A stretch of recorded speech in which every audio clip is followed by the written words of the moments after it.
கிறிஸ்துவுக்குள் அருமையானவர்களே, ஆண்டவராகிய இயேசு கிறிஸ்துவின் விலையேறப்பட்ட நாமத்தினாலே இன்றைய பரலோக மன்னா நிகழ்ச்சிக்கு உங்களை நாங்கள் வரவேற்கிறோம். நல்ல ஒரே ஒரு அனௌன்ஸ்மெண்ட். நாளைய தினத்தில் நமக்கு ஞாயிற்றுக்கிழமை திருவிருந்து ஆராதனை.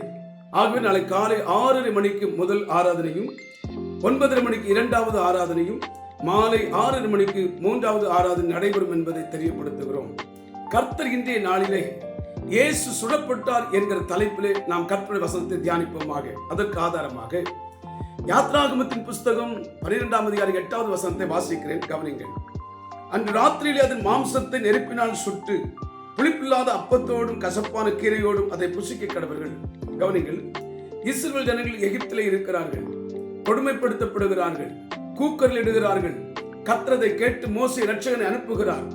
கடைசியாக செய்த கொடுமைக்காக தண்டிக்க வேண்டும் என்கிறதுக்காக 10 வாதைகள் அனுப்புகிறார். கடைசி வாதை தலைச்சன் பிள்ளை சங்காரம் என்று வேதம் போதிக்கிறது.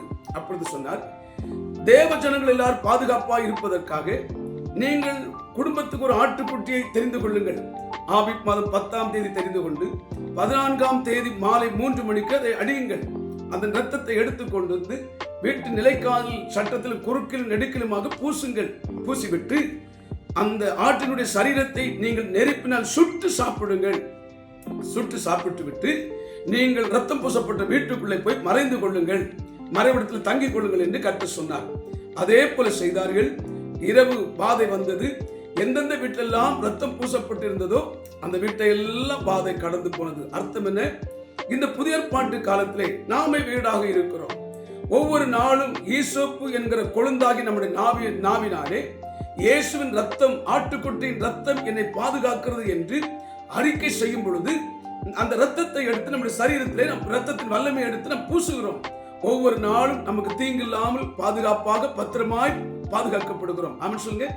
இதே போலத்தான் நடந்தது. நீங்கள் நான் ஆவிக்குரிய வாழ்க்கையில் அப்படி செய்ய வேண்டும் என்று வேதம் போதிக்கிறது. நல்ல கவனிங்கள். அங்கே ஆட்டுக்குட்டியானது சுடப்பட்டது அப்படின்னா என்ன அர்த்தம்? புதிய ஏற்பாட்டு காலத்தில் இயேசுவே ஆட்டுக்குட்டியாக இருக்கிறார். அவர் கல்வாரி சிலுவை என்கிற பலிபீடத்திலே அவர் கொல்லப்பட்டு ரத்தம் சிந்தினார். அதன் பைபிள் சொல்லுகிறது, அவருடைய சரீரம் நம்முடைய பாவம் எல்லாம் சுமந்து அவர் ஏற்றுக்கொண்டு சுமந்தபடினாலே பைபிள் சொல்லுகிறது, அவர் தேவனுடைய கோபம் என்கிற அக்கினியிலே தகனிக்கப்பட்டார், சுடப்பட்டார் என்று வேதத்தில் எழுதியிருக்கிறது. ஆகவே தான் அவருடைய முகம் அந்தகேடு அடைந்தது. அவரை பார்க்க ஒருவருக்கும் மனமில்லாதிருந்தது. அவருடைய ரூபமே மாறிவிட்டது. அவர் அழகுள்ளவர், மகா ரூபம் உள்ளவர். ஆனால் அவர் கல்வாரி சிலுவையில் தொங்கிக் கொண்டிருந்த பொழுது யாரும் அவரை பார்க்க விருப்பம் இல்லாமல் நம்முடைய முகத்தை திருப்பிக் கொண்டோம் என்று வேதத்திலே வாசிக்கிறோம். அருமையானவர்களே, அவருடைய பாடு மரணத்தை நினைக்கும்படியான நாள் வருகிறது. நாளைய தினத்தில் எல்லாரும் என்னை நினைவுகூறும்படி செய்யுங்கள் சொன்ன கர்த்தர், நாம் எல்லாரும் ஆலயத்தை கடந்து செல்வோம், திருவிருந்து ஆராதனையில் கலந்து கொள்வோம், அவருடைய பாடு மரணத்தை நினைப்போம். ஒருவரும் பலவீனம் இல்லாதபடிக்கு ஆரோக்கியமாய் சௌக்கியமாய் நீடித்து வாழ ஆண்டவர் நமக்கு சகாயம் செய்வாராக.